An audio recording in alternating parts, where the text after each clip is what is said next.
going to be discussing the 111th, the information that came out in that, and the new information about using water GANs. None of us are experts at this. We're all just asking questions, and this is basically just a brainstorm session to see if we can clarify some of this stuff. A number of you have questions. This came up in Zoom yesterday. So who wants to start? Who wants to open the floor up? Carl, can you go ahead and give me record permission again? I lost my internet connection. I had to rejoin. There you go. All right, thank you. Just to start things out here, JC or anybody, one of the things I got from listening to, besides a lot of the specific reactors and stuff that he alluded to, but the concept that the further away we get from using any kind of matter state, the greater the power potential, the plasmatic power potential. That's right. And so whether we use coils, nanocoating, GANs, liquid GANs, or water of GANs, all of those are decreasing levels of use of matter state, but they still impose some restriction. Yes. And so if we go directly to the plasma, then we're dealing with essentially pure thought. And that is the point where the control system actually becomes our intention, right? That's right. Okay. And it's, you hold your hand out and you go apple, and you have an apple, or you go, I want to be in Italy. Until then, the control of the plasmatic potential or power or directing it or whatever is going to be relegated in some way to manipulation of the physical part of the reactor. Of the matter state, yes. Of the matter state. How we wrap the plasma in the matter state, how we interact the plasma with the matter state.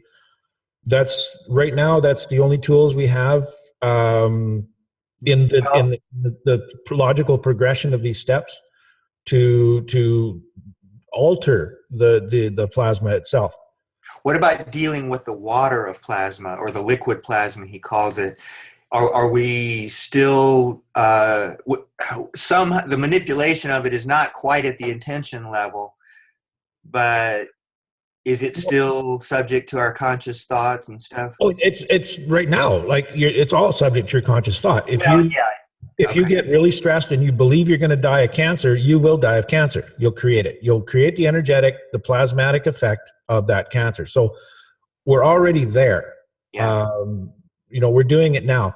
What we're doing is with going through the systems, if you look at the systems very carefully, what we're doing is reducing complexity on each step.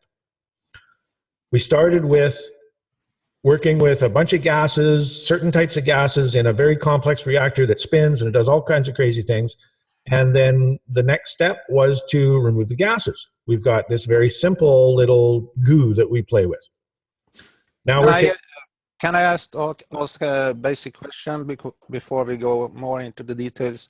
Because I've been wondering about Keshe. He talks about liquid plasma. He talks about field plasma, and there is also GANS water. Is it all the same, or? Liquid plasma and GANS water are basically the same thing. All right. And he also talks about field plasma or plasma field. Well, the field plasma is the pure energy. There's no matter state. The only thing that contains it is our intent. Okay, fine, thanks. And so we're going from the GANS, which is a complex system, to the GANS water, which is a less complex system. So we're reducing the complexity of the systems with each one of these steps. And I can see it as necessary, because if you just tell everybody, yeah, you can make an apple out of your thought, they're going to kind of look at you like you got four heads. But if we show them how to generate the energy, how to collect the energy in a single spot, and then modulate that energy to a specific purpose, it's much more clear. With the GANS water, we've only got basically one state of matter between us and that energy now. And excuse me. these type of reactors, when we're dealing with GANs, we're also dealing with mass. So you've got, if you have your three different types of GANSs, the big three in there, and you spin that ball, you're going to wind up with the copper oxide on the outside, a layer of CO2 on top of that on the inside, and then a layer of CH3 on top of that on the inside. And they become packed, and they don't want to interact. They don't want to slide along one another. When we're dealing with the water of the GANs, the water is going to have the same mass all throughout, regardless of what energy you've infused into that water. So it can flow and move and interact very, very easily within that system, because the centrifugal forces of the spinning ball don't have effect on it anymore. Question. But Even with the water of GANs and you spin it, do not the separate waters separate themselves by their interaction with one another because of the power? It's just not physical centrifugal force compaction, but yet the power that is being, I don't understand exactly how it's being generated when you spin it, but what I get is that the waters will separate them. The different waters of GANs contain the different plasmatic characteristics, and they will separate themselves. Yes, but I reiterate, the water itself, regardless of what plasmatic energy is infused into that water, is going to have the same mass throughout. So it won't stratify by mass. So you're not going to get the heavy stuff stuck to the outside where it can't move around. It's always going to be able to move around. And the boundary layers between the energetic aspect of this, they will organize, but they'll be able to slide very easily between one another. And you're going to get your plasmatic friction, which is what slows everything down and creates that field that we're looking for. Okay, I can't picture that, but I get it. Okay, think of it as water with different colored dyes. Okay, now you can mix those dyes all together into one big blob. If you put your three GANs, if you put your three GANSs in a little bottle and give it a shake, they're going to be homogeneous. It's going to be one complete single system. But if you were to put the dye in very carefully, you'll have a red layer and a green layer and a yellow layer. The layers themselves, there's really no difference between the layers except for that energy of the color. And it's going to be the same way with the GANS water. So when you first fill up your ping pong ball with the GANS water, we're talking about using separate systems. You've got one ball that's got one type of GANS in it inside a ping pong ball with another type of GANS in it. So there is a separation there. The system Armin worked with, he had, I think, if I'm not mistaken, two GANSs in just a ball like this, spinning on a motor. And in that way, you're going to get that energetic separation within an equal density material. So any separation is not going to be in the matter state. It's going to be only in the energetic state. Yeah. I don't know. I don't know how to explain it any better. No. I conceptually understand it. Okay. I just, when I say I can't picture it, that doesn't mean I don't get it. It's just I can't come up with a physical picture that I couldn't draw it out. But oh, okay. I get that it does that. It's an energetic separation, and it occurs naturally somehow. Just to back up just a moment, I wanted to comment on the different matter states that are being used to produce reactors, from the copper coils, to the plasma, to the GANs, to the water of GANs.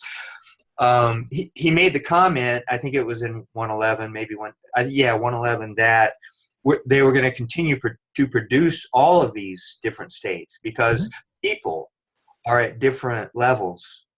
And I had the thought, and I wondered if this was accurate, that also the consciousness of the person who's interacting with the reactor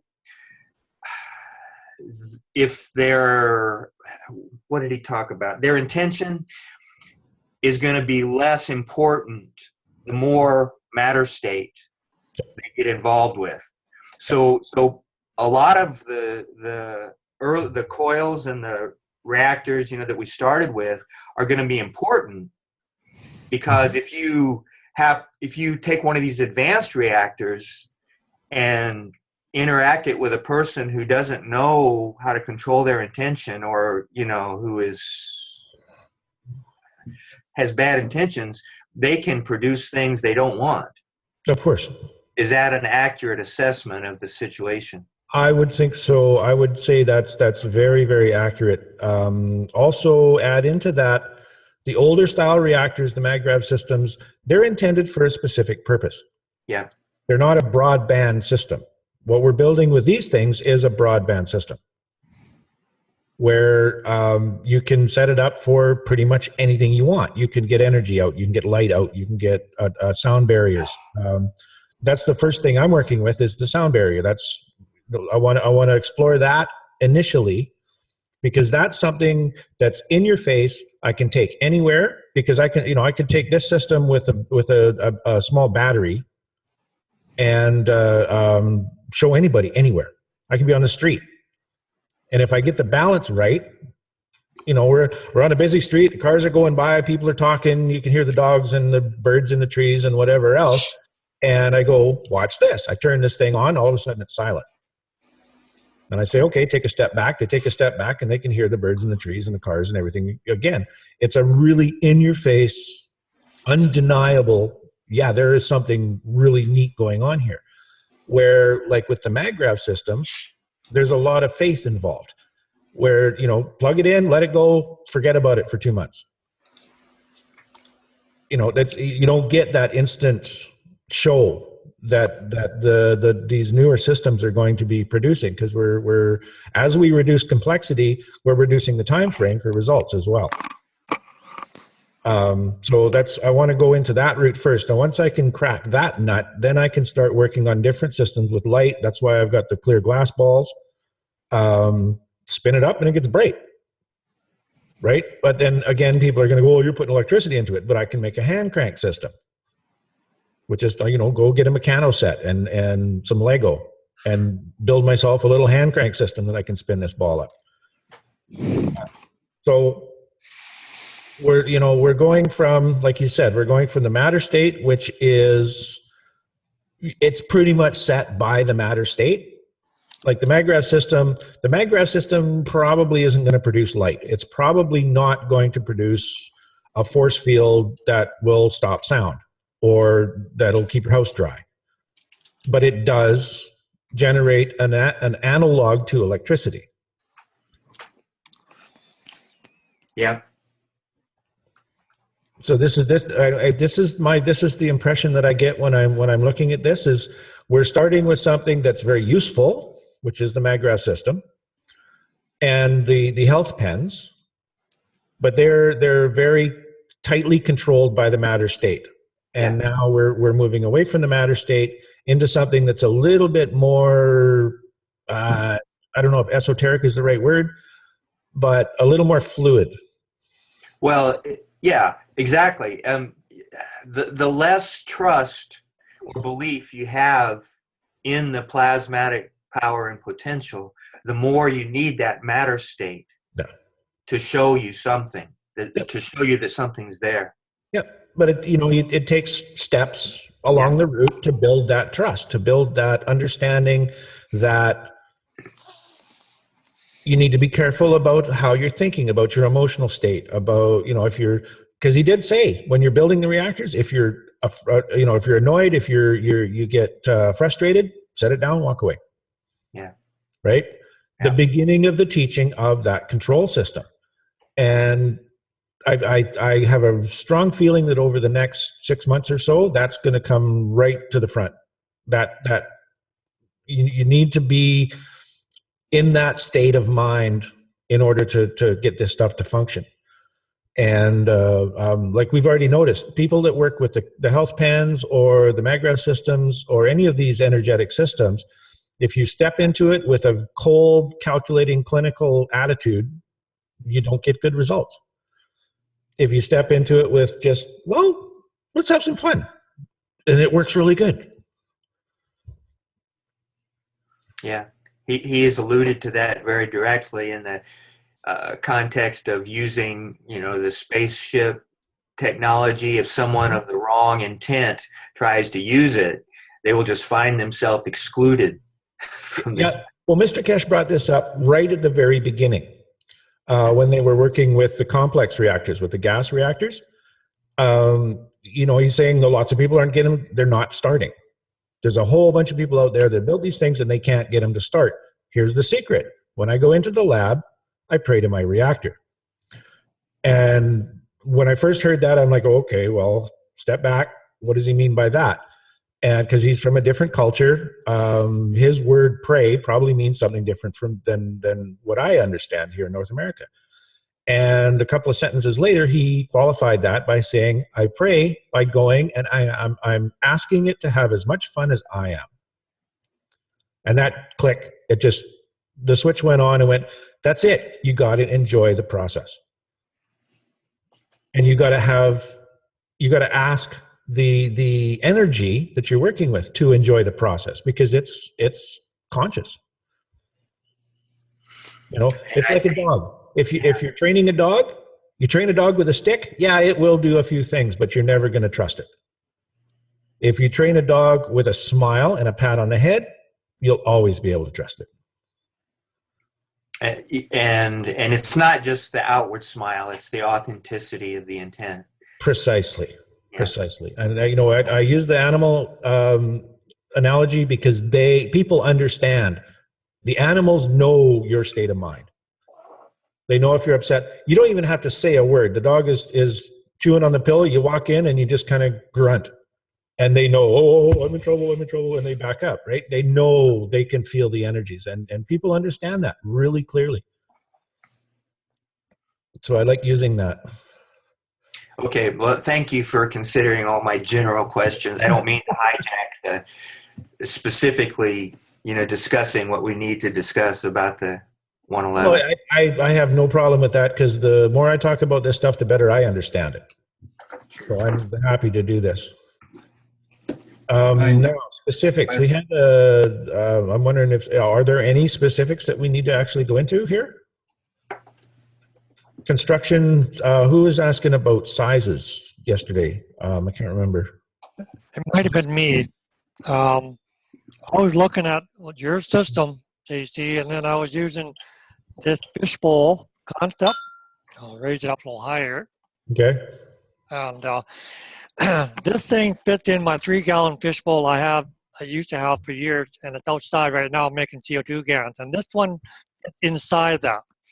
And if I was thinking about putting this second jar or third jar on the inside, and there's 3 separate GAN potential I could put in there. Can I make anything out of that? And then where I need to make the coils, that's another issue to set that in, like the flat coil system or the stacker, or a coil looked like this. What he was drawing on that workshop 111. Yeah. And he was talking about different ways of making a reactor, and he had the GANs on the inside going around. You can make up whatever you want. He says your choice. So I'm trying to implement all his ideas, what he was talking about. Yeah, try to keep the different systems separate.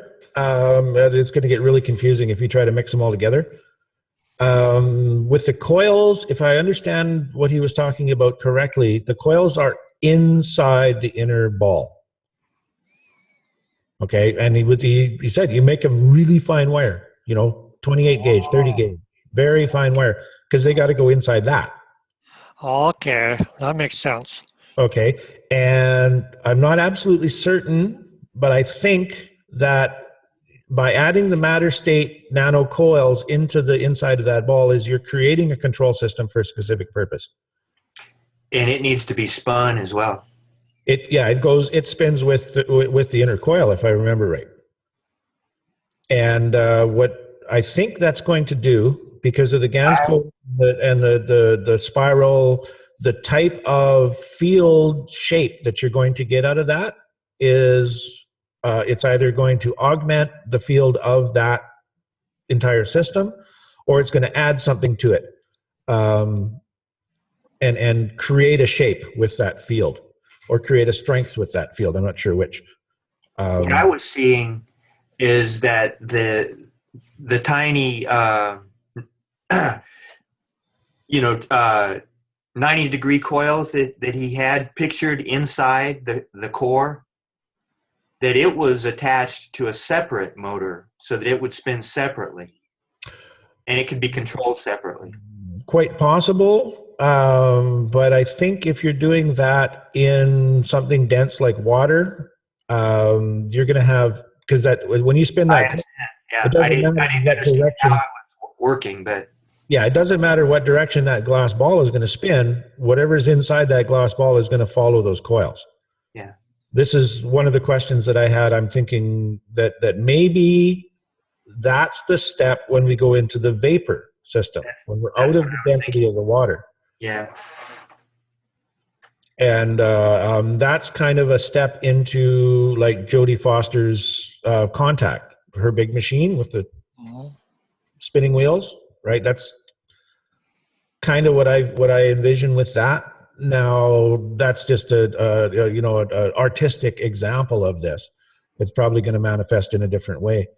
But I don't think, just from a logistics point of view, I don't think that the using the copper coils inside the ball of the reactor has anything to do with the water style reactors or the liquid style reactors, because there's just the density of the materials is just too much. Yeah.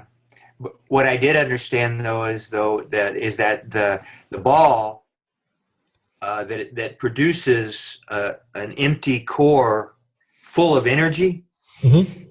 that also becomes the core of the 90-degree coil. Yep. And I, like you, pictured that 90-degree coil then acting as some kind of control mechanism, because that inner energy then is being transferred to that 90-degree coil. Transferred to it, possibly, certainly modified by it. Modified, okay. Now, I would tend to lean toward the modification of that energy rather than a transfer to it, because that's old style thinking. We're thinking, okay, we've got an energy source, we move it over to here, it converts into something else, and we use it for something. And okay.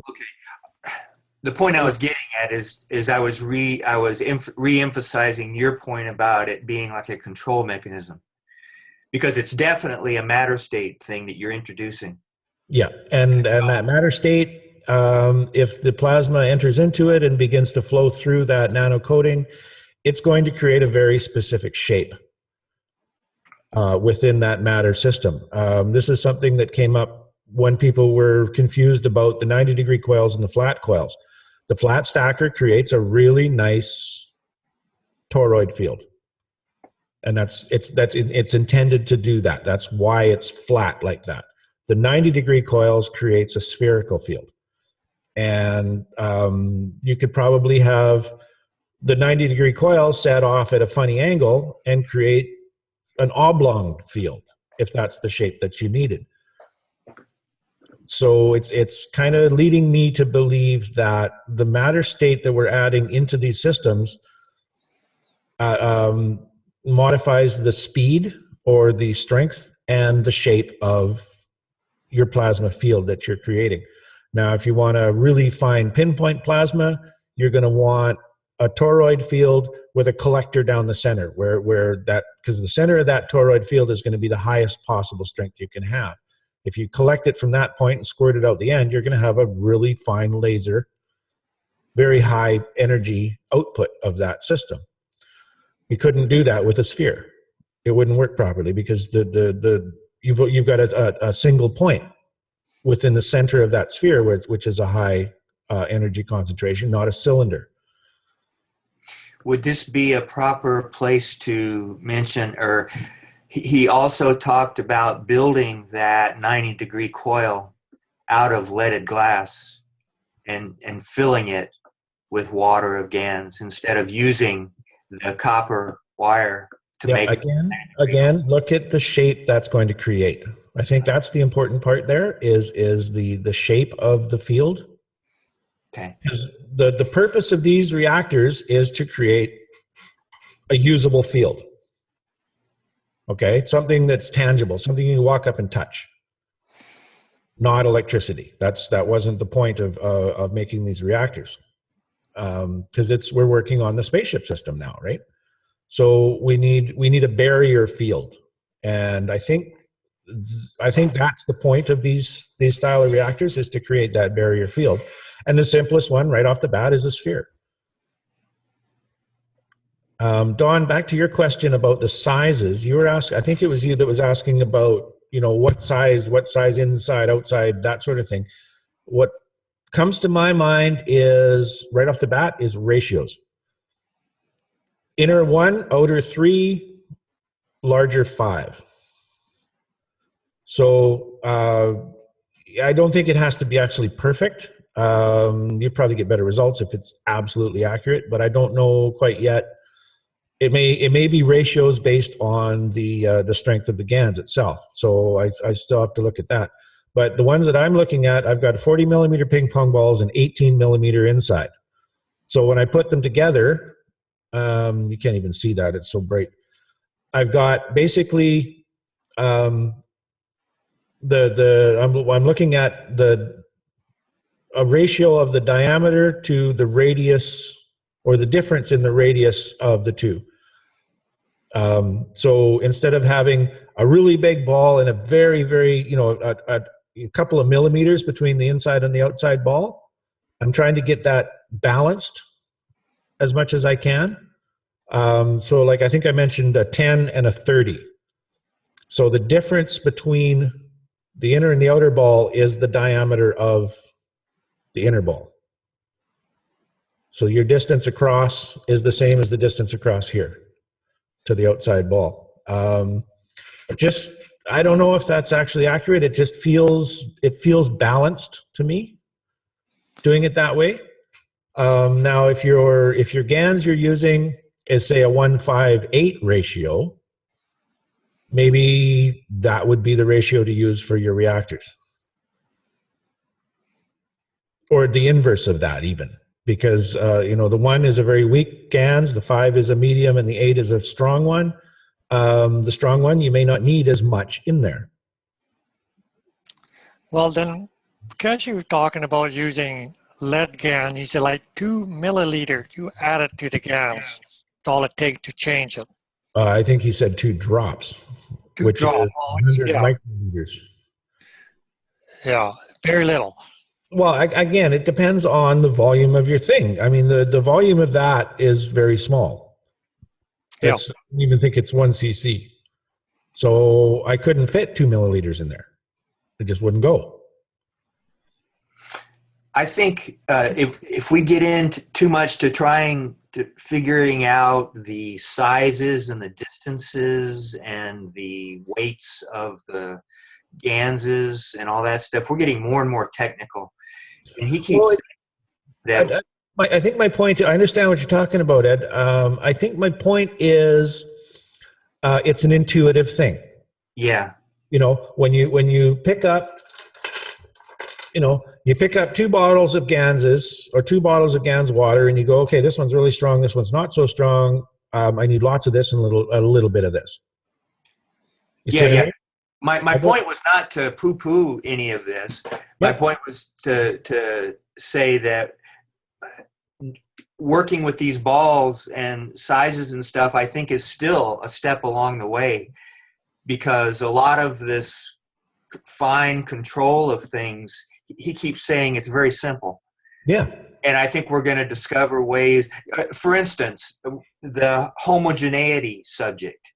When he introduced the water of GANS, that just completely solved all of that, mixture of GANSes and stuff, because using the water of GANS, it all of a sudden, the homogeneous aspects of it all fell into place. Yep. And I'm thinking of a starting point. Yeah. John brought up was, I want to order the balls. What do I order? And yeah, okay, no worries. It's not really a big deal. Right. And what I'm thinking of initially is just a starting point. What can we suggest? Look for the ratios. Look for a 1-to-3 or a 1-to-5 ratio between the balls, somewhere in there. So people don't buy 18 millimeter and 20 millimeter balls, right? Yeah. Which could probably work. Who knows? Well, you can't get one inside the other. Yeah. So there's a practical aspect of it too. I mean, a 40 millimeter ball and an 18, the hole isn't that big, right? And even that hole, if you look at the size of the sphere going into that, I got a good 4 millimeters extra space. There's lots of room there. But this is actually the one that's going in there, and I cut a second ping pong ball with a little bit bigger, so that when I put that in there, I can glue the top on. Yeah, that was a bit of genius, by the way. And cutting these, if you're the mechanics of cutting a ping pong ball, what I took apart an old little $20 remote control car, glue the ping pong ball onto the rim, put that in your drill, and then take an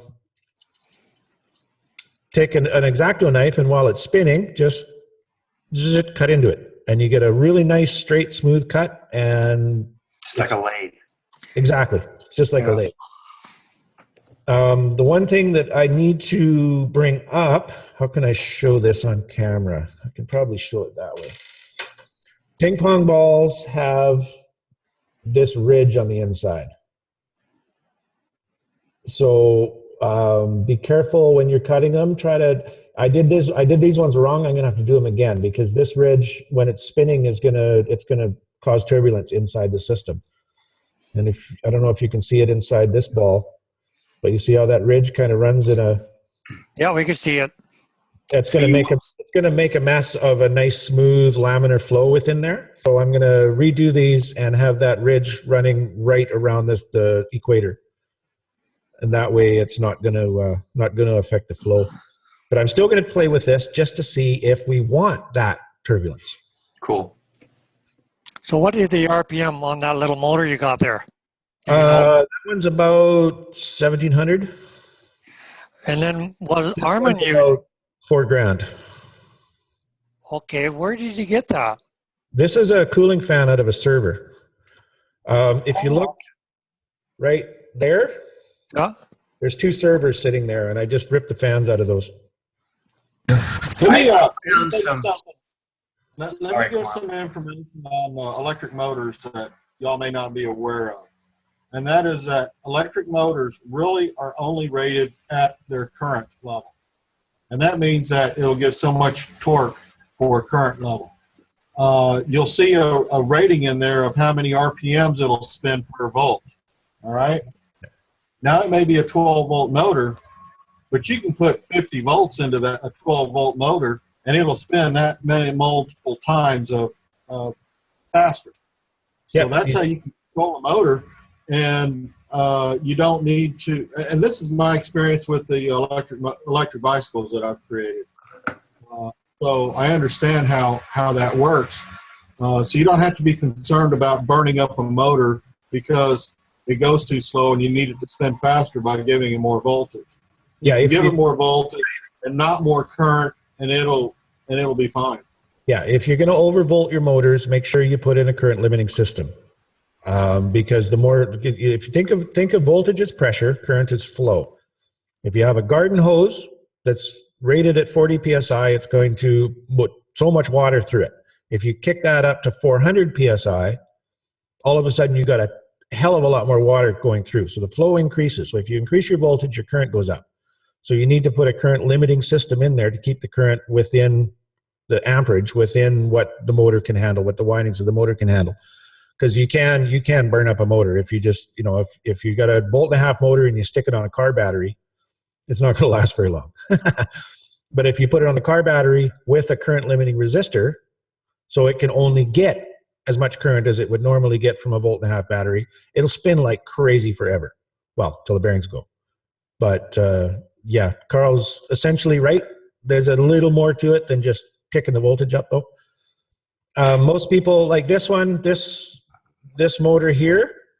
Actually, I rather surprised Vivek on it. If you look, there we go. This is rated 12 volts at 2.7 amps. This is a very powerful motor. I don't need to run it any higher than that. The little one, this little one, what is this? This is 12 volts at 0.16 amp. This doesn't have a lot of torque. That's why it's got just a little tiny ball on it. So you're using voltage to control the RPMs? You can, yes. Is that what you're doing? No, right now I'm just running them at the rated voltage, and if I need to slow them down, I'll use what's called a pulse width modulation system. That was my next question. What are you going to use to control the voltage? Yeah, well, a pulse PWM motor control, a pulse width modulated motor control, you get full voltage, but you only get it for a very short period of time. And you change your duty cycle. The longer the duty cycle, the faster the motor is going to spin. And that way you can have full torque of your motor, but have it running at lower speed. If I just put this one on a 1.5 volt motor, it's not going to have any torque at all. It'll turn nice and slow, but it's gonna be really hard to control. A little bit of wind will stop it, right? You blow on it, you could stop it. But if I ran this at 12 volts with a PWM, you try to stop it, it'll burn a hole in your finger, even though it's running slow, because you have full torque constantly. Well, what about using a pot? I just got these ordered in from China, and these are a pot variable switch. Yeah, with this motor, you'll fry that potentiometer. Okay. Because this motor draws way more current than that pot can handle. Okay, I get you. Okay. It will work for little ones, for this style of motor, little hobby motors, or even smaller ones like these. These came out of one of those little toy helicopters.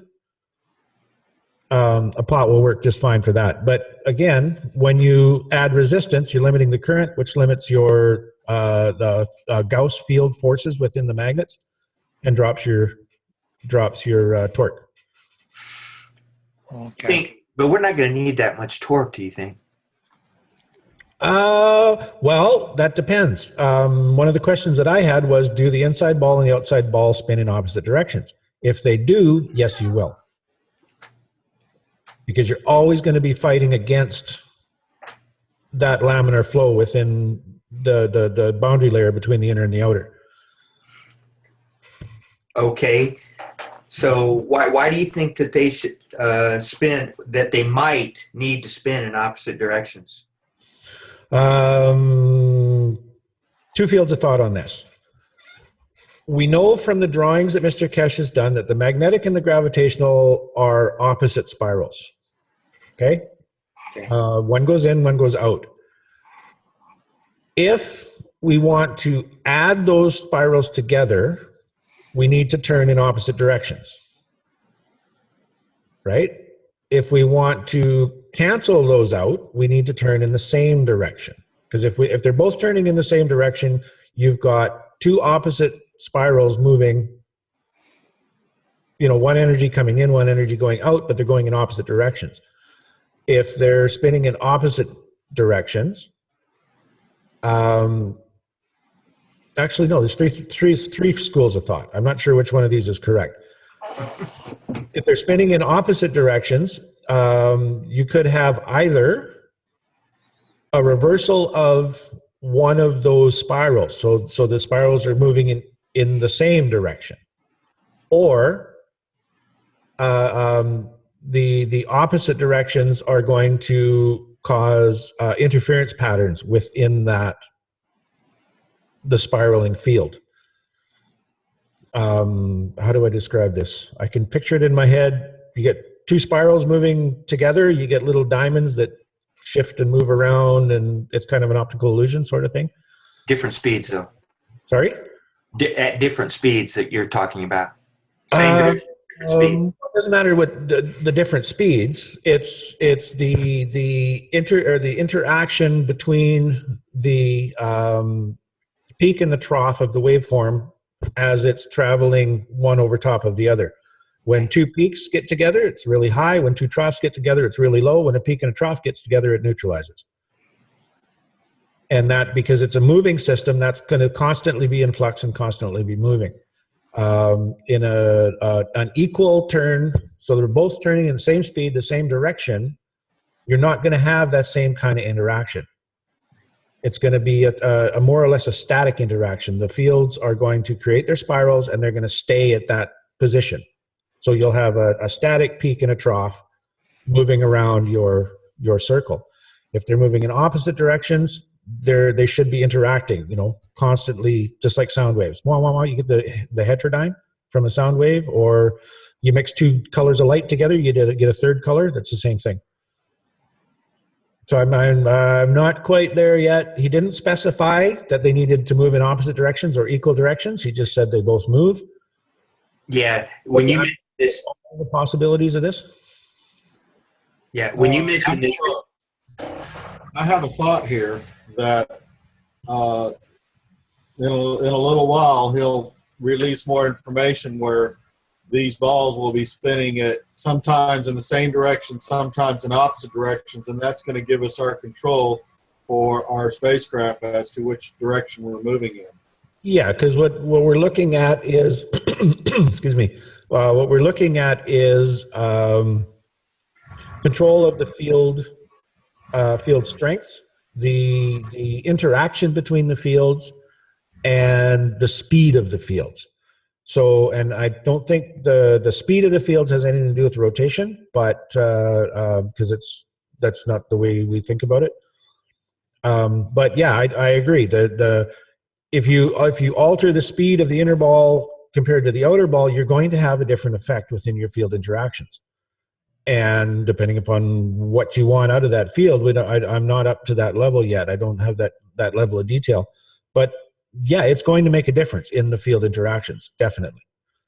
He definitely said in the video when I re-listened to it last night and this morning, when he was looking at Allie's machine with the motors and stuff, he did mention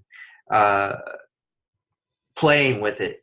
Mm-hmm. Go and just by his, I don't know if it was his words or his marker or his finger or what, he indicated going opposite directions and going same directions and stuff, and he said just test it and play around with it. Yeah. Just different effects you get. And I that surprised me because yesterday when you mentioned this in the Skype room, I could not conceive of any beneficial effect going opposite directions, but I just don't understand that stuff very well. Yeah, I'm building my test system around this. This is an Arduino board with a motor control on it. Uh-huh. It's a little one-chip microprocessor control system. Uh-huh. It's the heart of a robot, basically. But I've also got the ability to input into this board, so I can get some sensors. Probably a Hall effect sensor would be, or a couple of Hall effect sensors, and have the computer read the Hall effect sensor and make slight adjustments, not only in the speed between the two motors, their directions, the speed of the motors overall, and see, and I can use this to actually plot the variations within the output of the Hall effect sensor. And that way I can pretty much automate a testing system. I can write a little short program that steps it up 1 RPM at a time up to a certain amount, then makes an adjustment, and then this can just run overnight and collect the data, and then I can look at the chart at the end of the night and see what it's doing. It's a little more involved than a lot of people are doing, but I think I probably get some fairly useful data out of this once I get it built. You have a program that will record all that data? Well, I write it. The programming these things is really easy. If you can write a simple basic program, you can write for Arduino. It's not complicated. It's not like C++ or Fortran. It's actually pretty simple stuff. So, so your two motors are going to be the big motor for the large ball on the bottom, and then your smaller motor for that little small glass ball from the top. Well, I'm going to make three different systems. I'm going to make a single ball system, okay, which is basically this. This is I've already got the hole poked in the top of that, so I can fill that ball up anytime. I'm just waiting for my GANS to settle. I've got the big one, and I've got a little one that I can do the same thing with. I'm going to be making one system where the balls can spin in opposite directions, and one that the balls are connected together so they both spin in the same direction, same speed. I'm also going to make one where I got to get some more stuff, but the 3-ball system, which is supposedly, from what we've been told, self-starting. And I talked to Vivek about this a little bit, and I'm wondering, does it need a kick? Do we need to just give it a little bit of a spin to get it started? Or is it like water down a drain? All you got to do is give it the condition, and it will generate its own spin. I don't know yet. I'm still working on that. But I've been trying to figure out how to hook an Arduino up to this so that I can automate a lot of this stuff and get really fine control, but be able to log that control. And this system, with this motor board, I can run 4 motors at once and control the speed and direction of 4 motors at once. So I'll have lots of variability in there, and it'll be very precise variability. I'll be able to adjust it by 1 RPM. I've got coming in, it should be here probably end of next week, a non-contact tachometer, so I know how fast these things are going. JC? Yes? I have a comment, about the 3-ball system. Keshe said that with the 3-ball system, you don't need any motors. Exactly. And I'm wondering, does it need a kick? Does it need, do you need to look at it and imagine it spinning? Or is it like pulling a pin out of a drain and it just starts all by itself? I don't know. I was thinking, that the balls will be steady and it's the liquid inside them that will, move around. Yep. That's the impression. Yeah. But I won't know until I build one. Hey, pal. What's up? You saw that big Roddy run outside, didn't you? You want to go chew on him? You're not going to go chew on the Roddy. Sorry, Bal. Okay, JC. So now, if we get these 4 systems set up, what are we getting? Are this going to plasma flow out to capture power? Like, is it going to power up an appliance No. wirelessly? No. Has nothing to do with electricity whatsoever. Okay. I think these are the systems that produce the protection domes. Protection, yeah. The tangible fields, the force fields. That's if I understood correctly, that's where this aspect of the technology is going. Mr. Cat, he brought up, I think a lot of people missed this, but when he was talking about making the sound barrier for the school, for one of the older schools, where the kids, there was a highway right there and all the kids were freaking out because they couldn't concentrate, it was so much noise, he built a system and created a sound barrier. In that discussion, he also mentioned that you can make a barrier for a bad attitude. So people with bad attitudes won't get through it. They'll just bounce off. That's very interesting to me because a tangible field, if I can set this thing up and you walk up and it's like hitting a glass ball, but there's nothing there. Until your attitude changes. Well, it's the next step, right? We've got usable systems. We've got the health systems and the power systems. We've got food systems, which, they're useful, but they're a very small baby step. And the next step, it appears, especially with the spaceship technology, what we need is an actual barrier, an actual plasmatic barrier, something that you can't get through. Right. And he's mentioned that. He was saying, if you're flying along and you run into an airplane, the airplane just goes around you. But also to further address Don's question about what will these things do, several times when he's talked in the context of creating the dome, the force field barrier stuff, he said when you further learn how to control them, they'll also produce water and, you know, your antibiotics if you need them, or materials and food and Yep. stuff like that. Yeah, I mean, the field, you can modulate the field to whatever you want. Yeah. But once you have that barrier, once you have your house where you walk up, you take your little box and you set it on the stump and you push the big green button and it goes and you got this house. Now you have to populate the house. And what do you want in the house? You want usable energy, you want food, you want healthcare, you know, all the things you need for basic living. So yeah, it's all dovetails. It all goes into one, but the MagGrav is not the spaceship. They're separate systems. They're different pieces of a eventual same system, but they're still separate pieces. It looks like Boss has been playing with an Arduino as well, showing off his electronics. Yeah, it's an Arduino. Yeah, it's the big one. The Mega, okay. It's right. Yeah, it's really neat. This is an Arduino Uno, which is like a 8-channel. The Mega is like a 64-channel. Mm. So I'll probably I have one of those too, but you can't really make too much programming on them because you run out of address space, you know. Yeah.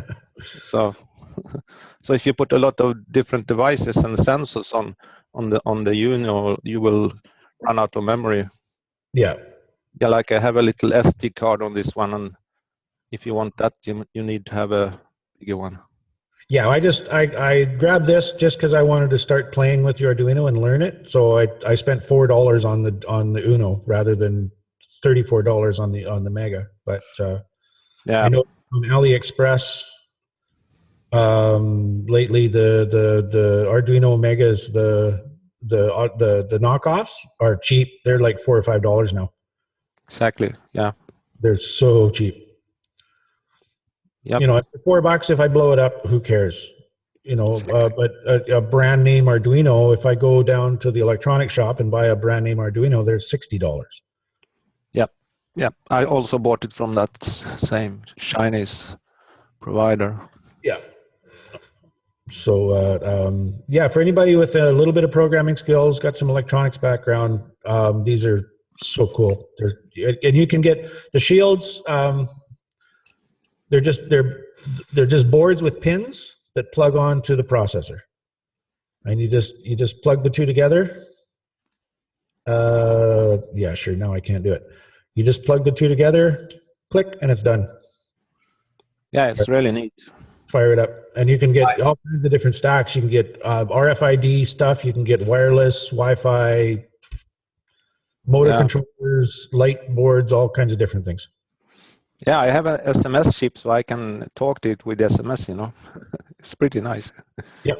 I can remote control it.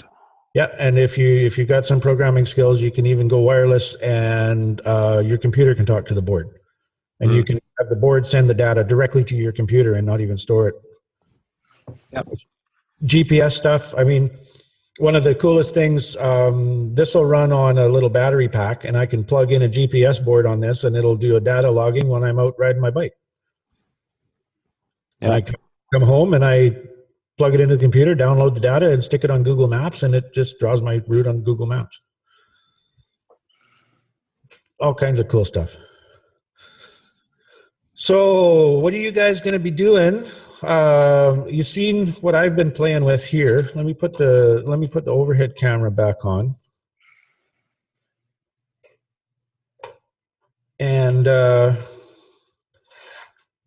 this is the stuff that I've been playing with. I'm going to make sure it's in frame. Has anybody got any ideas or you know, concepts, holding methods, different kinds of balls, anything to share that way, so that folks can get an idea of how to build these things, not just what to build? One thing I was wondering about if you're using the ping pong ball, shouldn't it be glass? Doesn't matter. Well, I think we're dealing at that point with minutia at this right now. I want a functioning system that gets an effect. And if I could augment that effect with glass, that's fine. But right now, ping pong balls are cheap like dirt. You can go get a box of 24 for like $3, Walmart. And they're easy to work with. They glue up really nice. I mean, where is it? There it is. That's just 5-minute epoxy. And that was the center of one of these wheels. I just took the wire cutters, and this is hard to do over my head, snipped off the center rim, and it's got a nice thing I can grab onto there. The axles are right there. This was one of the steering knuckles. There it is. Steering knuckles from the car, which fit into the front wheel, and I just glued that in there, and that fit onto the shaft of the motor really nice. And it gave me a nice way to mount the ball, so the ball ran true. Because at high speeds, you want these things to run fairly true. Otherwise, they just tear themselves apart. You'll destroy the bearings in your motors. So JC, are you planning to put a 90-degree fine coil inside that inside of the balls? At this time, no. I'm not going with the coils right now. I want to start with the simplest possible reactor, which is this one, and that's just going to have. As soon as I figure out which GANS are Armin used in his system for his sound barrier, then I'm going to reproduce that, and then start making slight adjustments to that GANS strength, the speed of the motor. We noticed from his video, the speed up until the extreme ends of the range didn't really have that much of an effect. But one thing I did notice was that when he was running it at about half speed, the voice he was picking up in his microphone was really robotic. It really altered the sound of his voice, not just the sound of the motor. So there's going to be a sweet spot in there where that field is going to be just the right size. And if I can figure out how to measure that, say with a Hall effect sensor or one of those little plasma pens, or the electronics pens, then I can correlate the speed with something tangible that I can plug into my math, right? Because right now it's just, I wonder what this does. I don't have any data other than what I've seen on the net to play with. So I want to start messing around with this, start collecting some data, and see where I can see parallels. If you put in a little heavier GANS, does the speed lower for the same effect? If you put in 3 GANSs, is the speed more critical? That sort of thing. And as I'm developing the data, as I'm pulling the data up and getting it to some sort of a format where I can chart it. I don't even know how I'm going to chart it yet. It's probably all going to be intuitive. That's usually the way I work, is I just play and learn and make it work from that point. Would you theorize the heavier GANS, the heavier atomic number would be the center, then you work your way out, or that doesn't really necessarily apply? In a centrifugal system, the heavier is going to be on the outside. Okay. Which that means that the plasma flow is going to go in, because it always goes from heavier to lighter, right? So CO2, then copper oxide, then CH3. Yeah. In a centrifugal system. But when we're working with the water of the GANS, it's not a centrifugal system because the mass is the same all the way through. Yeah, yeah. So what you're going to wind up with is the GANSs are going to order themselves as they choose, with a little ball, a little bubble of essentially, you could think of it as a vacuum state right in the center of that ball, where the water, because the water is going to be centrifugal. But so it's going to try to get to the outside, and it's going to leave a void in the center, which is where your primary free plasma field is going to be, which in theory should be the strongest field. So with the GANS centrifugal system, your field energy is going to go in because your heaviest GANS is going to be on the outside. With the water system, it appears that it's going to be the opposite. The energy is going to go out because your strongest field is going to be in the very center. Okay. Okay. Your words just sparked a remembrance of something else Keshe referred to in his video. He talked about there being two different effects or options, and one was that the force would all go in, and he talked about it getting so strong that it would actually collapse the structure. Mm-hmm. But the other option was that it would go in and then explode out and create a huge outward expansion and greatly intensify the strength of that dome field. Yes. Can you elaborate any on that? And does it relate to what you are talking about now? Well, I'm sure it relates in some fashion. I'm probably looking at this in a very simplistic manner. I'm not looking at all of the variables that are involved. Okay. Sorry. Well, no, don't worry about that. It's just because it's making me think about this a little more deeply. When we're adding, let me think. He mentioned using the first ones to work with would be lead and CH3. Right. Really broad spectrum. Okay, you got a really heavy one with the lead and a very, very light one with the CH3. And I think that right now the CH3 is about as light as we can get. Was that a two-ball system? That, if I remember right, that was for just a single ball. Yeah. And that is because of that massive gradient of plasma energy. You're going to get a lot of flow. It's going to want to move really easily. But it's going to go inward. I would think I would think that over time it's going to order itself, so the lead GANS is going to wind up in the center. It's going to wind up as the inner point, but it's a very high. He said the lead GANS is a very high gravitational bias to it, so that's going to draw in a lot of energy. But because it's a very strong GANS, it's also going to radiate. And I think that may be what he was alluding to is when you have that very, very high gravitational, it's going to draw in enough energy so that that gravitational will collapse and then it'll expand in a rapid fashion.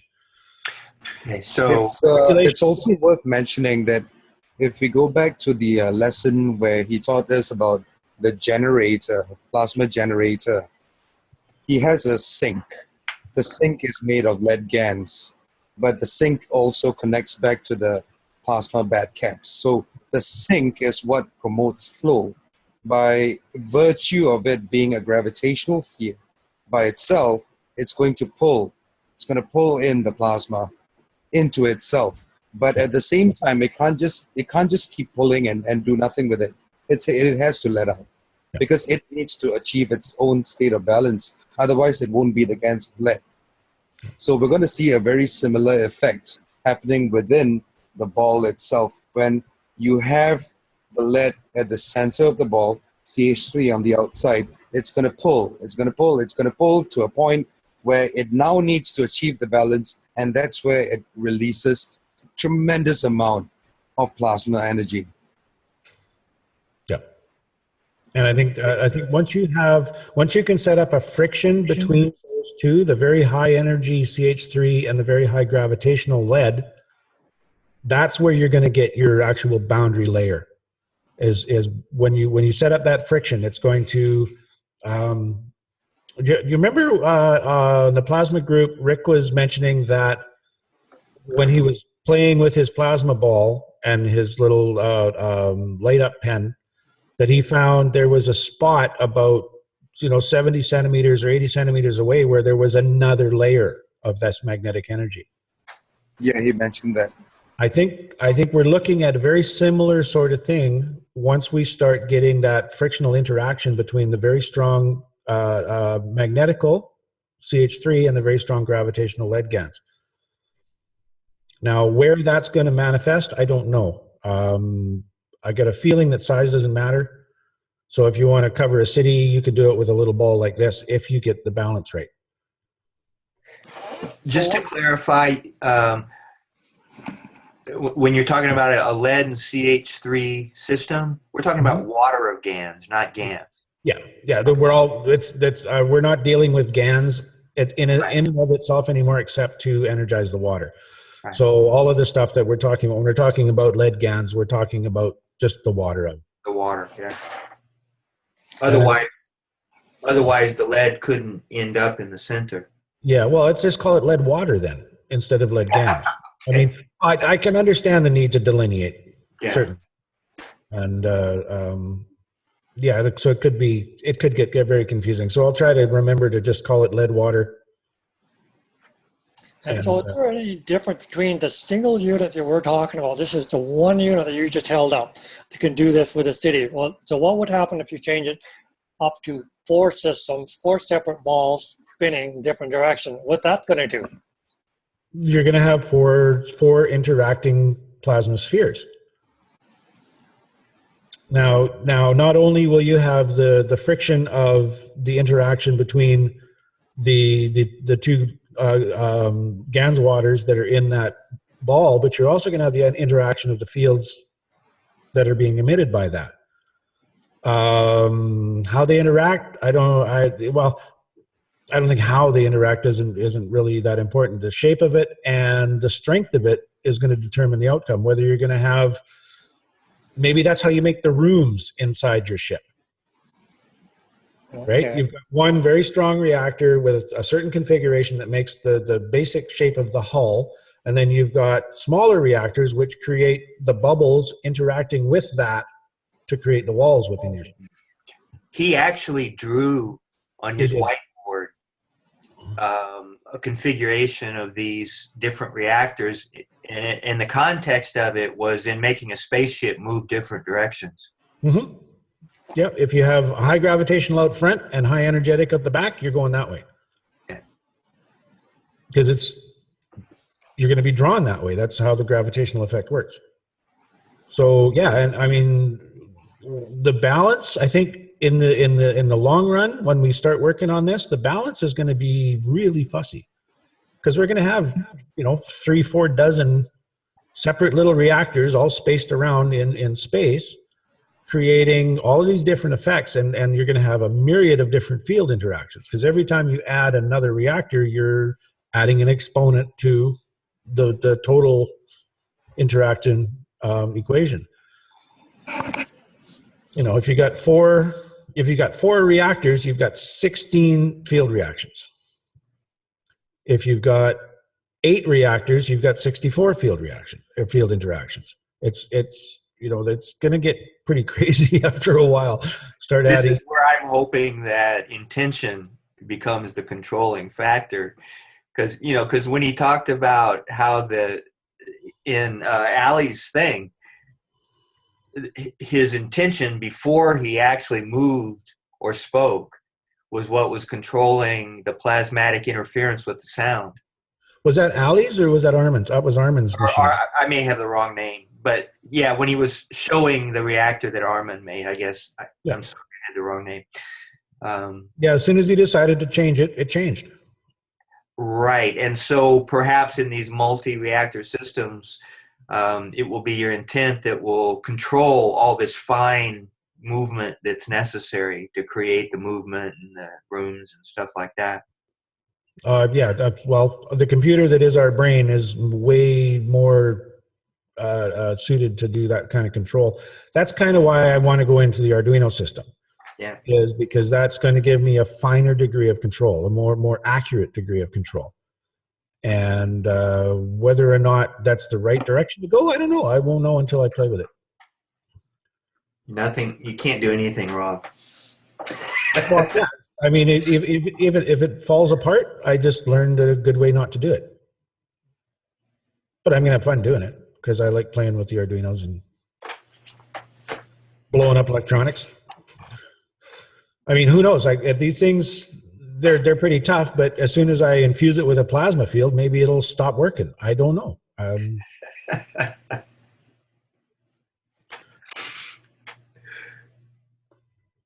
Could be the plasma field it creates is going to cause issues.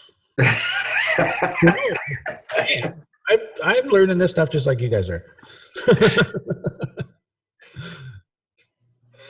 But I can't think of too much else. I had a couple other questions on here. I'll get out a full screen so I can see what I'm doing. Where am I? That one. Okay. 111 questions. No, I think we've covered all of the ones that I had written. Well, then I have just a physical technical specifications question. I was gonna go buy a glass blower here in town and see what they could do about making some of these balls, or the balls I don't have much question about. I mean, you can find these things online, but when he talked about making a double 90-degree coil out of glass, in the way you see that, and he talked about them being a tube that could be filled with either water of GANS or maybe in the future just atmosphere of GANS or vapor or whatever. But that 90-degree configured coil, one vertical, one horizontal, would they connect at all 4 points where they intersect? That's a good question. That came up. A couple of people asked that, and I don't have an answer for it. I would think they're probably two separate systems. Well, when he colored them in, it looked like it was all one GANS. Yeah, he's not real good at 3D drawings. Okay. So you're talking about two different rings with two different GANSes? I would think that is probably the way to go, because the two rings, they're for different purposes. The inner ring is gravitational, the outer is magnetical. So they're going to have different physical conditions occurring. But see, that didn't make sense to me, because he also talked about being able to do it with copper coils. Mm-hmm. And well, corners. So you would treat the two separate coils with different GANSes? We should be doing that anyway. Okay. That's something a lot of people missed, is with the MagGraph systems. Your inner ball, I understand. inner ball is a very heavy GANS. The gravitational ring is a medium weight GANS, and the outer ring is a lighter GANS. But with the vertical, you want that gradient on there. but with the 90-degree systems, that's Same not, huh? Same thing. Same thing? You still want a gradient. You still want your gravitational to be a heavier GANS than your magnetical. Okay. All right. I mean, what you say makes perfect sense. It's just, it didn't look like that's what he was saying on the screen, but I don't know anything, so. Yeah, I only saw it was like 3 o'clock in the morning. I was kind of half asleep, so I do have to go over it again. And some of what I'm talking about might be off base. Yeah. Another way to look at it is that the ball with the two rings inside could be analogous to a 3-ball system. That's another way to look at it. Yep. So you have different GANs on both rings, and then you have a different GANs, water rather, in both the rings, and one more in the ball outside. And that creates the energetic interaction. Yeah. Yeah, but like Ed mentioned before, if the rings are spinning inside that ball independent of the ball, water is going to be a very difficult thing to have in there, because you're going to be fighting against that water, and because the resistance is the square of the speed, the faster it goes, the more distortion you're going to have in your coils. Yes. What if you had the rings, the coils or rings inside an empty glass ball, inside a ball that was filled with water of GANS? That'd fix it. Yep. We know from the 90-degree coils, the center of the coil, we're getting a free plasma. So like Vivek was saying, that it's very likely that that's going to be one step into the 3-ball system, because the inner ball is going to be just a free plasma. then you've got a layer of GANS water around that and a layer of GANS water around that. And each one of those is going to create a focal point in that center of their particular field strengths of their plasmas. And if that's, you generate a gravitational well in the center, like he was talking about, then yes, I can see it, just like pulling the plug out of the bathtub. You're going to wind up with a spin, because the universe wants to spin. That's how the universe works. Yeah. When That's what I was referring to. Look at the sun. The sun is a gravitational well, right? All the planets and everything that go in there, all the comets that come shooting by, they come in in an arc. They come in a spin. The central sun of the galaxy is a gravitational well. It's always pulling stuff in towards it. So I think what we're doing with these balls is we're recreating that in a very small scale. Question, JC. Now, when spin is created, like in the universe or in space or in atoms or in energy vortexes and stuff, doesn't the spin always end up being the same direction? No, Venus turns the opposite direction. Okay. It depends on the conditions that are present when that spin is initiated, I suppose. Okay. That's just a flawed concept I had. I always thought that, like, in atoms, the electrons always went in a counterclockwise direction or something like that. That is a total assumption. We're assuming that the electron is a particle. I mean, not. It's a field. It's a ball of energy. Yeah, I mean, I was just using that as an example. Energy that's spinning around the outside of another one. It's a layer of energy around another layer of energy. Okay, so there's nothing here. Okay, so there's nothing fundamental about energy that makes it want to spin in a certain direction. Not to my knowledge. Only that it wants to spin. Right, because when it comes into interaction with another field, energy. Interaction with a gravity well, it wants to pull itself in, but it doesn't go in a straight line. It always goes in a vortex. I mean, even you shoot a marble into a black hole, it's going to go in unless you hit it exactly in the center. If you're out even the slightest millionth of a millimeter on one side or the other, it's going to start spinning. So the propensity of the error is what, as far as what we can see right now, the simple possibility of an error in its trajectory and its vector is going to initiate that spin. Whether it's on one side or the other, that's what's going to make the spin what direction it is.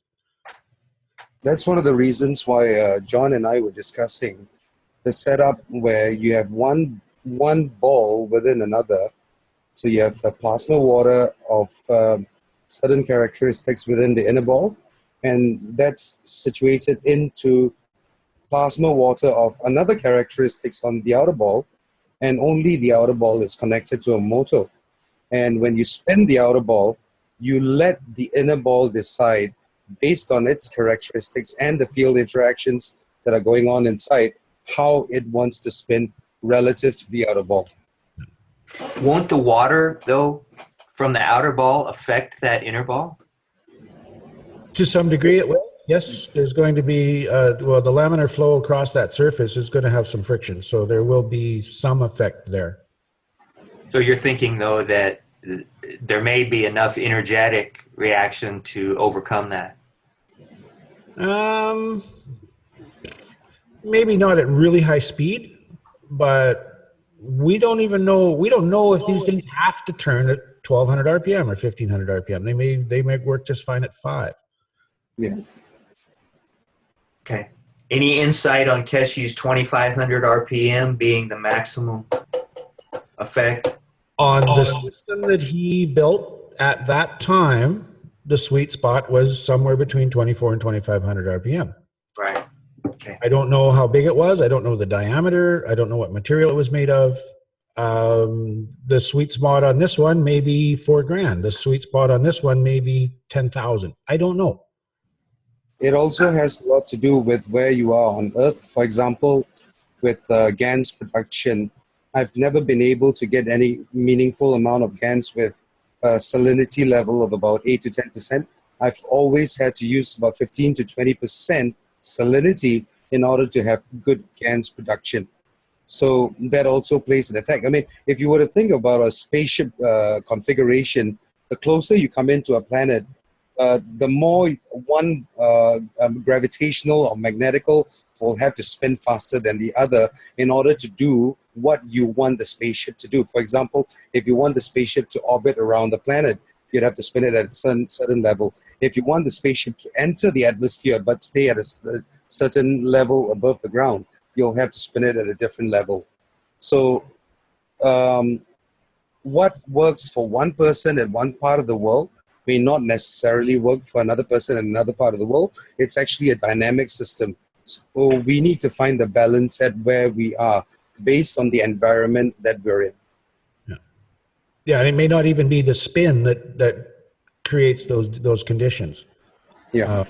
You know, like we're basing this on a lot of assumptions, and I think both Vivek and I are quite aware that we need to stay fluid with these assumptions because it's just a starting point right now. But I enjoy debate or exposing these assumptions because they kind of. I love exploring them because that's how you learn it. That's how you learn stuff. And you know, I've learned quite a bit. I'm well beyond where I was before when we started this morning now. Just because you think. Sorry, I don't know. No worries. Well, Don, Boss, Carl, anything else? I just had one other. Oh, I'm sorry. You didn't say Ed. Hang on. Mirza had some interesting question in chat. John, could you read them out, please? Voice is starting. I can ask here. Can you describe how to make the difference in plasma fields? So if we use like 3 drops of GANS lead water in one ball and then 2, like, you know, do we make difference like that? Will that make a difference? We know that we can energize, well, I know I've done it myself. I can energize 2 liters of water with 10 drops of CO2. And as long as I don't empty that 2-liter pitcher, I keep filling it up and it keeps getting energized. So I don't know if the volume, 1 drop, 2 drops, 5 drops, a liter, really going to make that much difference. Can we just drop those drops like when we make the plasma balls, just to add like lead drops, you know? So if we have like three balls and we add like different quantity of lead GANS, it should make different fields, right? I would think that there's probably going to be some sort of difference, but I don't know how extensive that's going to be. There seems to be a bit of a contradiction there, where we can take a couple of drops of CO2 and energize an entire 2-liter jug of water. But is it more energized if we add a half a cup? It doesn't appear so. So there's something else going on in there that I haven't discovered yet. I could offer a very subjective opinion here based on the water that I've been drinking. When I added 1 milliliter of copper oxide to the, plasma water to my drinking water versus adding 15 milliliters of copper oxide plasma water to my drinking water, I can feel a difference. Now, whether that's accurate or not, I don't know. Like I said, it's subjective, but I can feel there is some sort of an energetic difference within me between just 1 milliliter of water from copper oxide GANS versus 15 milliliters water. Maybe it does make a difference. Yeah, I'm sure there's a difference there. I just don't know the extent of the boundaries of that difference. Sorry. That's part of the reason why we're doing this, is to bring up questions like this, and there's no guarantees we're going to answer it, but we got now 6 people thinking about it. Were you talking, Mirza, about creating a gradient flow by adding different drops of amounts of lead water to the different spheres? Yeah, that would be an idea. Then why not just stick to different GANSs in the different balls instead of adding lead to all 3? Well, all 3 balls are made from the same GANS, So the only difference in those balls would be the amount of lead GANS. Ah, okay, I see. Yeah. All I can say is try it and see what happens. The systems I'm going to be using, the first one I'm going to do, it'll be 2 different GANSs in one mass of water, and see if I can get an energetic stratification. The next one will be individual GANSs in their own separate containers. And then I suppose the next logical step for that would be to, say, double the quantity of each GANS in, or double the quantity of one of the GANSs and see what difference that makes, and then keep adjusting the ratios to come up with some sort of data that we can see. Maybe I have idea how to measure it, because we are making batteries with the same style as we make capacitors, right? Pretty much. So if you add like different amount of lead in the batteries, you can measure it, So if you have like 3 batteries with different amount of lead GANS, then the difference in voltage should be different. Do we want that high gravitational bias in one of the batteries? Yeah, just to check if there is a difference, So. Well, I'm just thinking of the purpose of the GANS. It appears that the lead water, the lead GANS, is a very high gravitational. It draws the energy into itself. Now, like Vivek was saying, it can't just do that in perpetuity. It's got to release that energy somehow. It could be in a waveform, a big blast, so it sucks it in for a millisecond and then squirts it out for a microsecond and sucks it in for a millisecond. I don't know. But I would think that in a GANS battery or a plasma battery, you don't want that high gravitational. You'd want more a high magnetical, because that's the radiating side of the equation, not the collapsing side. If you have the collapsing side, you're going to be drawing energy out of your system into that collapsing field. Try it. See what happens. Let us know. It's easy enough to do. I got lead GANS on the process here. I wanted to ask Dave when he got around what color his lead GANS is, because mine's coming out almost white. And I'm not sure. I thought I saw Dave walking around. Yeah? No, sorry, go ahead. I've made lead GANS before when I was making other GANSs, and the container was close to the doors on the entrance of the house. And people sometimes entered the house and said like, oh, what's this? My head is feeling different, So there was actual interaction between GANS and human consciousness, so to say.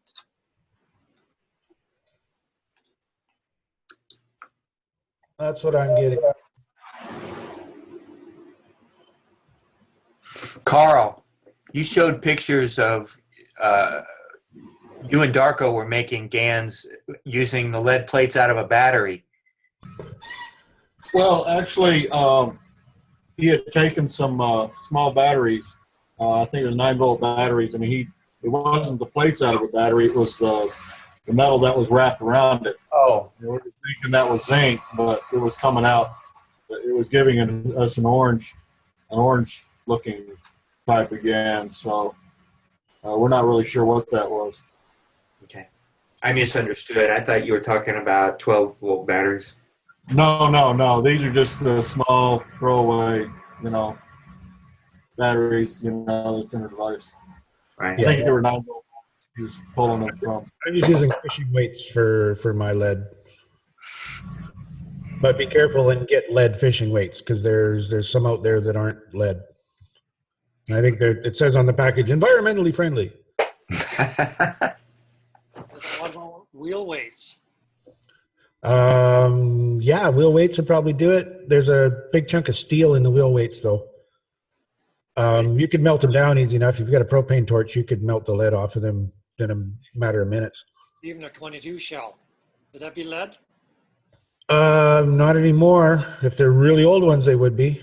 Yeah. Well, What would be flashing? Talk to the plumber.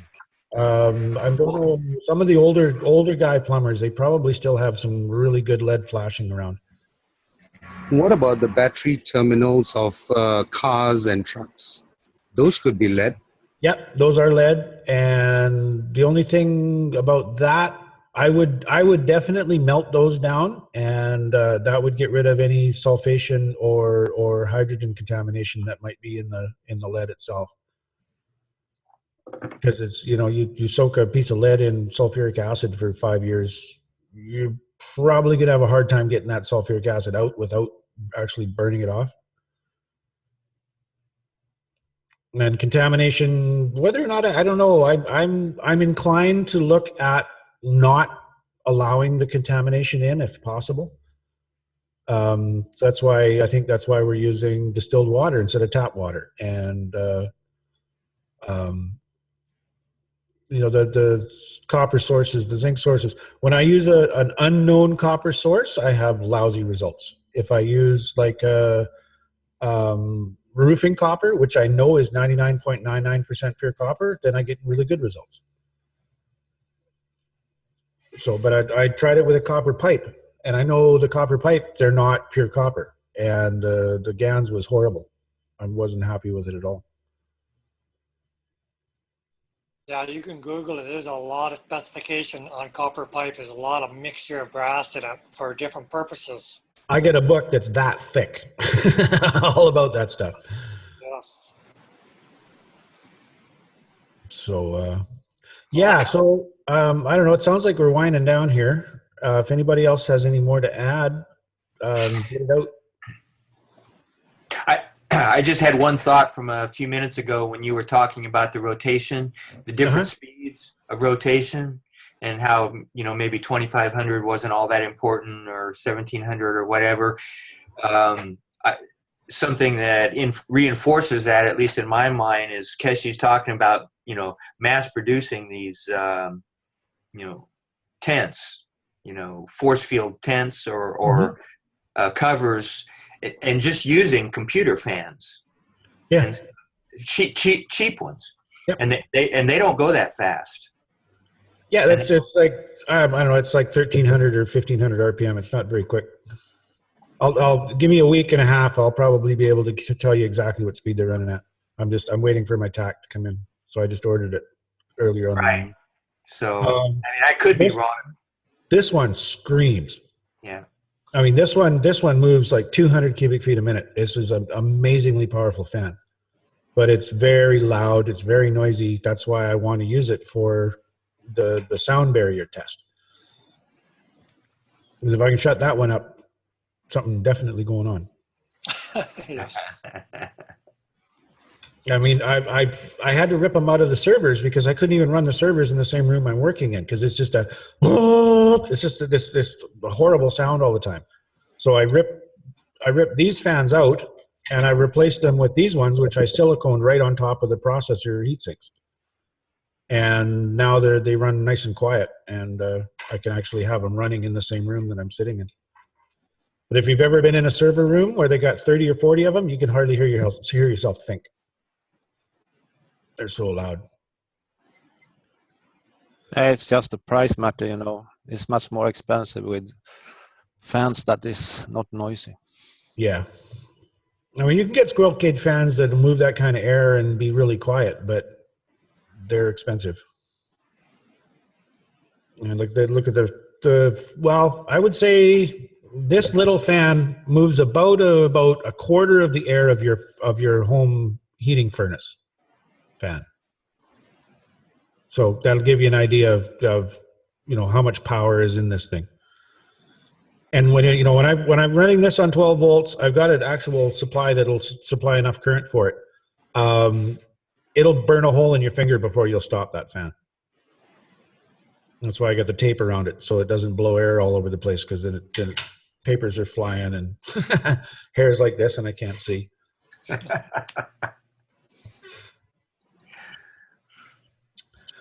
Okay, sounds like we're pretty much done. I'll be around. I'll be on Skype. I got a couple of things to do today, but I'll be around if anybody can think of anything else. Thanks, JC. Yeah, no problem. I love doing this sort of stuff. I hope Mr. King has time to listen to this, because I'd sure like him to say, you know, you're off track. This is how it is. It's hard doing this stuff without feedback. Okay, guys. This video will be converted to MP4.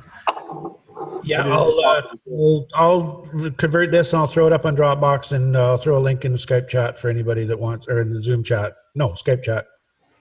For anybody who wants to download it and have a listen and laugh at us being foolish. All right. So, thank you, everyone. Thanks, guys. Okay, see you guys. Yep, bye. Good night. Have a great day. Yeah. Bye.